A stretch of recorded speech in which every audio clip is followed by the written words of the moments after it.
So at Hawksmoor we cook all our steaks over charcoal. Your best charcoal to buy is ethical, sustainable charcoal. This will add no tint of flavour to your beef at the end. If you go to a supermarket or the petrol station, most of their charcoal has added accelerants, which makes it burn quicker and for longer. You don't want that. That'll just taint your steak. So this is ethical, sustainable with no added accelerants in there. You want to light it an hour before you use it. Once it hits the peak, you've got about another hour to use it, so about a 2-hour window in all. So then we've got some eco-friendly firelighters with a blowtorch. And I've spread them around evenly, so I've got four firelighters all around the barbecue.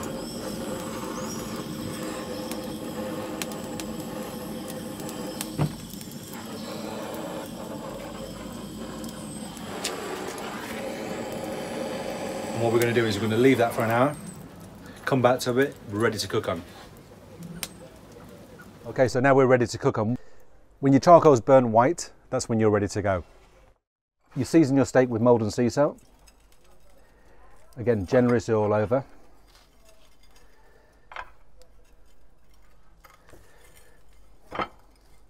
On your barbecue. A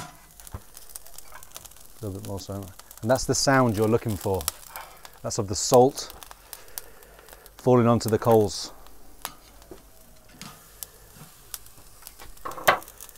So it's nice and hot, but it's not too hot. I can hold my hand over there for about 5 seconds.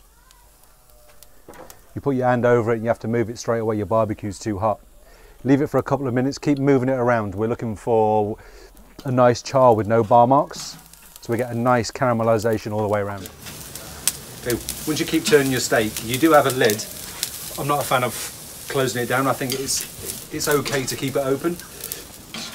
I'm a big fan of seeing what I'm cooking. Once you close the lid, it's out of sight, out of mind.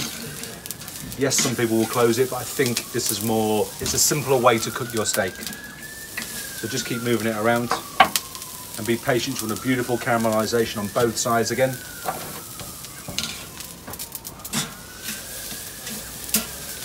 And you can see I've got no flames. Once you get fire coming out, that's going to taint your steak. And that means basically your barbecue's not ready to cook on. Okay, so you keep checking your steak. That's the colour I'm looking for there. Get a lovely char all the way around. It's exactly the same on the other side.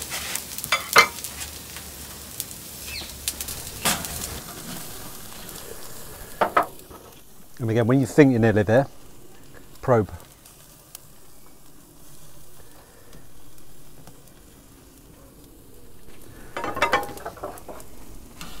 So we've caramelised both sides, beautiful char, and now the fat. You want to get it as dark and caramelised and crispy as possible. You might have to stand and hold it with tongs. Just keep moving it around.